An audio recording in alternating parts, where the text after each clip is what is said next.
Chers tous, bonjour, bonsoir. Aujourd'hui est un nouveau jour. Je suis Djemia, professeur des universités et président du mouvement pour la libération et le développement du Cameroun. Mon Cameroun, mon combat et mon destin, de l'assujettissement à la puissance, enfin bâtir nos souverainetés par un État développementaliste communautaire. C'est l'ouvrage dans lequel je dévoile tout le projet politique du MLDC. Ce livre est divisé en trois grandes parties. La première partie parle de regagner la souveraineté politique et territoriale. La seconde partie, la souveraineté économique et financière. Et puis la troisième et dernière partie, la souveraineté industrielle et technologique. Il faut noter que cet ouvrage a 9 chapitres, donc chaque partie a 3 chapitres. Nous allons rentrer dans le vif du sujet après la vidéo introductive que nous avons fait auparavant. Donc aujourd'hui, nous rentrons dans la souveraineté politique et territoriale, plus politique dans cette vidéo. Et c'est le chapitre 1 qui est intitulé l'indépendance politique du Cameroun face à la France. Donc, une souveraineté confisquée et nous prenons pour l'État développementaliste communautaire de la rupture. Donc, commençons d'abord par définir qu'est-ce que c'est que la souveraineté politique. Et pour cela, nous allons être aidés par Thomas Sankara qui disait, je le cite, « Des femmes qui luttent et proclament avec nous que l'esclave qui n'est pas capable d'assumer sa révolte ne mérite pas que l'on s'apitoie sur son sort. Cet esclave, je continue, répondra seul de son malheur s'il se fait des illusions sur la condescendance suspecte d'un maître qui prétend l'affranchir. » Thomas Sankara va poursuivre en disant, seule la lutte libère, et nous appelons à toutes nos sœurs, à toutes les races, qu'elles montent à l'assaut pour la conquête de leurs droits. Fin de citation. Alors, la souveraineté, dans son sens le plus fondamental, se réfère à la capacité de l'État à exercer son autorité sur son territoire et surtout à décider librement de son destin sans interférence extérieure. Et pour le cas précis, la souveraineté politique, en théorie, signifie l'indépendance totale d'un État face à toute forme de domination extérieure.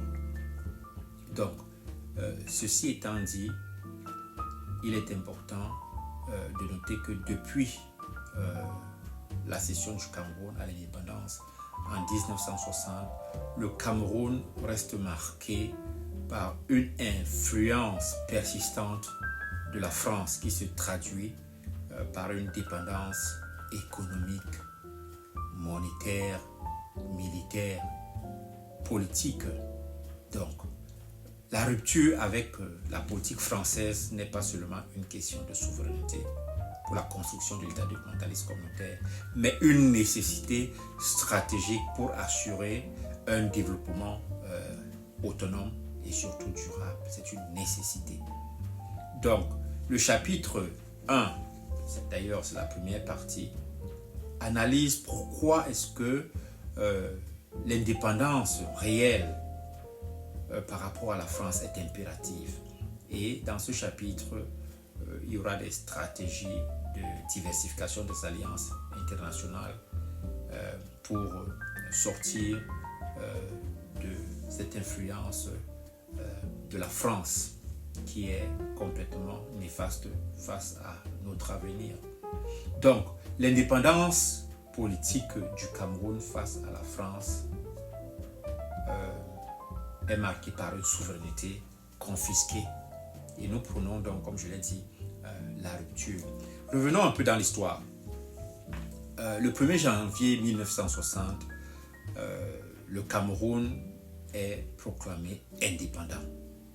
Un moment qui aurait dû être marqué par l'émancipation d'un peuple après plus de 75 ans de domination coloniale, d'abord allemande, puis française et anglaise.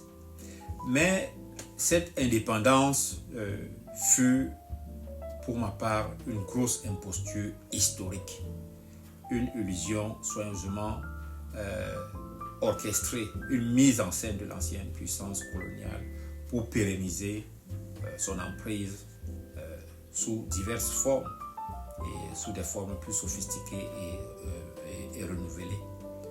Et comme l'écrivait Frantz Fanon, je le cite, l'indépendance n'est qu'un mot creux si elle ne s'accompagne pas d'une décolonisation totale des institutions, des économies et surtout des mentalités. Fin de citation.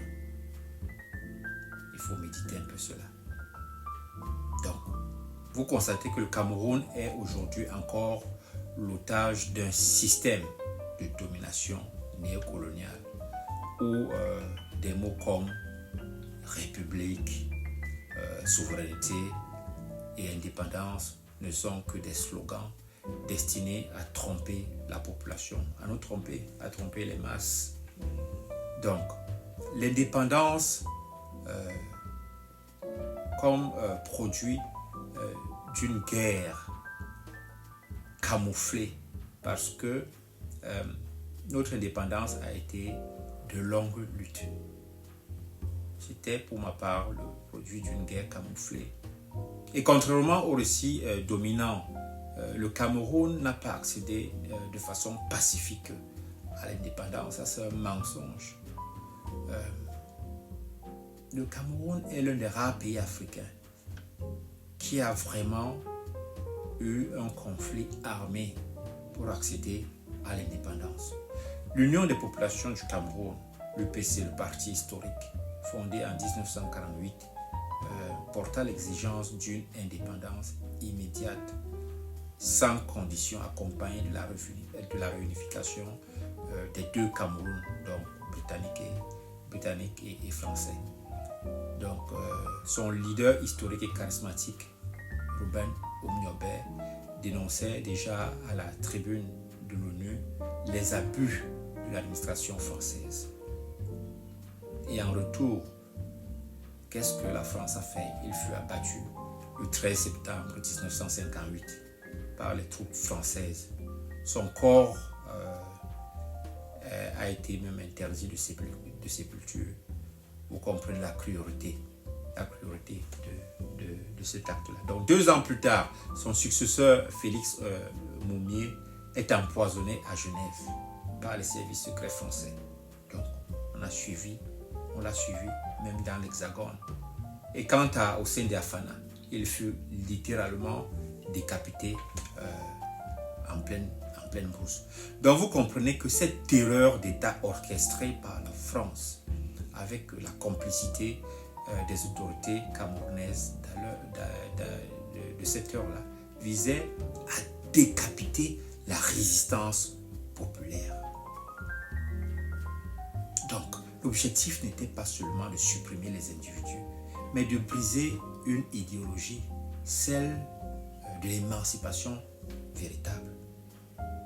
Donc, en assassinant nos héros, alors les héros de l'indépendance, le Cameroun a été, pour ma part, fondamentalement amputé de sa conscience nationale. J'appelle cela un génocide politique. Ce génocide politique est, à tort ou à raison, occulté par nos manuels scolaires et explique un vide idéologique qui gangrène notre société actuelle, qui est mue par l'ignorance. Donc, cette indépendance qu'on a eue était aussi sous surveillance. Les accords militaires, sous surveillance des accords militaires et économiques. Donc, Par exemple, le 13 novembre 1960, une batterie d'accords est signée entre la France et le Cameroun. Coopération militaire, coopération économique, coopération monétaire, coopération diplomatique et culturelle. En réalité, ces accords actent le maintien, comme je le dis, de la domination française dans toutes les sphères de la société et surtout les sphères stratégiques de la société camerounaise. Parmi eux, le plus insidieux est sans doute l'accord sur le franc CFA. Créée en 1945, cette monnaie reste contrôlée par le Trésor français. Nous le savons déjà, 50% des réserves de change du Cameroun sont encore aujourd'hui déposées à Paris, une aberration. Donc, par exemple, la parité fixe avec l'euro empêche toute politique monétaire qui veut être adaptée, parce qu'il faut adapter la politique monétaire par rapport à la conjoncture économique. La BEAC, censée être la banque centrale régionale, est en réalité une antenne du ministère français de l'économie, et ça jusqu'à présent. Donc, sur le plan militaire, l'armée camerounaise reste encadrée par les coopérants français jusqu'en presque 2000, jusqu'en 2000. Même l'accord de 1974 formalise cette tutelle, c'est-à-dire la formation des cadres, la fourniture du matériel, l'assistance stratégique de nos forces armées. Et même donc l'accord de défense qui est récent de 2009, présenté comme une avancée dans cette coopération, n'a fait que moderniser les formes de subordination, véritablement. Donc, le Cameroun ne dispose toujours pas d'une autonomie opérationnelle, qu'elle soit sur le plan financier, sur le plan militaire ou alors sur le plan politique. Donc, enfin, les conventions fiscales et les accords de protection des investissements offrent aux entreprises françaises des conditions qui sont telles que, et surtout les conditions préférentielles, qui sont telles que l'économie camerounaise et l'initiative locale est complètement délaissée. Des grands chantiers, des infrastructures, comme par exemple le barrage de Naptigal, le deuxième pont sur le Vouri, sont gérés par les entreprises. Si elles ne sont pas françaises, elles sont européennes, avec une rentabilité qui est rapatriée en Europe. Donc en réalité, la France a transformé le Cameroun comme un marché captif et une zone d'extraction à ciel ouvert. Finalement, l'économie camerounaise est une économie d'exportation sous le contrôle français. Donc, le modèle économique camerounais qui a été hérité de la colonisation repose sur quoi? Sur l'exportation des matières premières non transformées, dont le bois, le cacao, le pétrole, l'aluminium, qui est utile à quoi? À l'Hexagone. Donc ce schéma conçu pour servir les besoins de la métropole ou alors de l'ancienne métropole n'a jamais été remis en cause. Et aujourd'hui encore, les principales filières sont sous le contrôle des entreprises françaises ou partenaires. Prenons l'exemple de Total Énergie qui contrôle la production et la distribution du pétrole. Regardez Bolloré Africa Logistique, qui a longtemps monopolisé les ports au Cameroun et encore sur nos rails avec Camrail. Orange domine les télécommunications. La CFAO infiltre la grande distribution des réseaux d'importation. Donc, ces entreprises captent la valeur ajoutée, toute la valeur ajoutée, et rapatrient les bénéfices, minimisent leurs impôts parfois ne les paye même pas grâce à des accords opaques et grâce à la corruption des fonctionnaires camerounais qui perdent là-dedans. Le peuple camerounais n'en tire presque que des miettes. Le chômage est massif, la pauvreté est persistante, les infrastructures sont délabrées. Donc, pendant que les actionnaires trinquent à Paris ou alors à Londres, ici au Cameroun, les routes s'effondrent.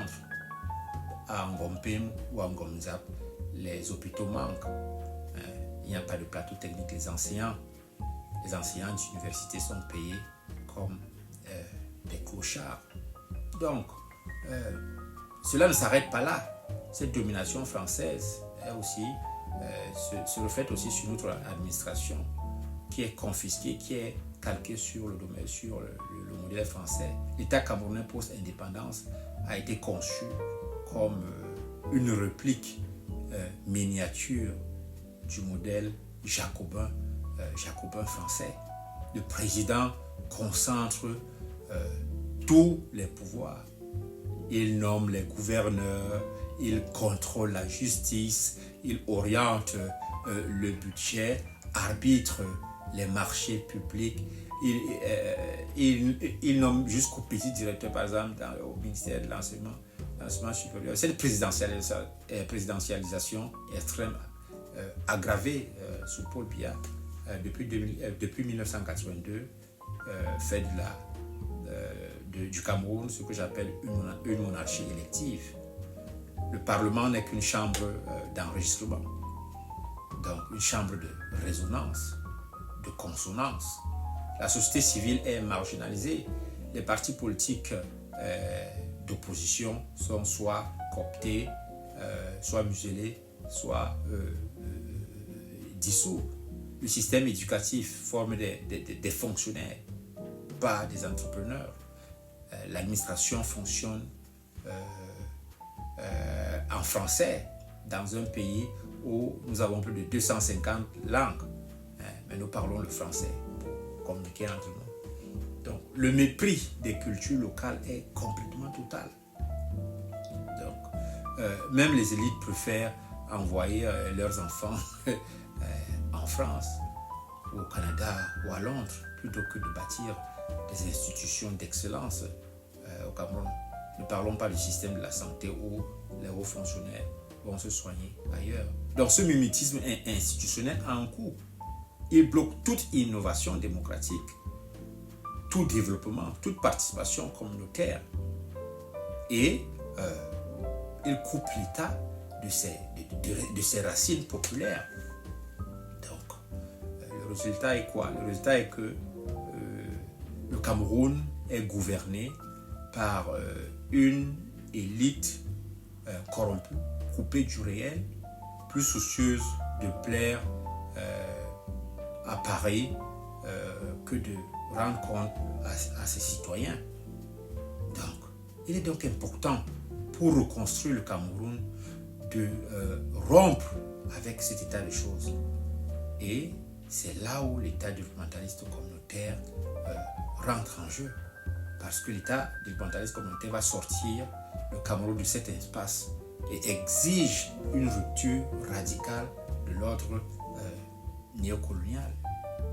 Cette rupture doit s'articuler autour d'un certain nombre de points de transformation fondamentale. J'en ai dénoté dans ce livre 5, ou alors il y en a plusieurs. Monétaire d'abord, sortie du franc CFA, créer une monnaie nationale ou alors sous-régionale adossée à une banque centrale indépendante et tournée vers le financement du développement local. Ça, c'est le premier point. Le second point est économique. Nationaliser des secteurs stratégiques.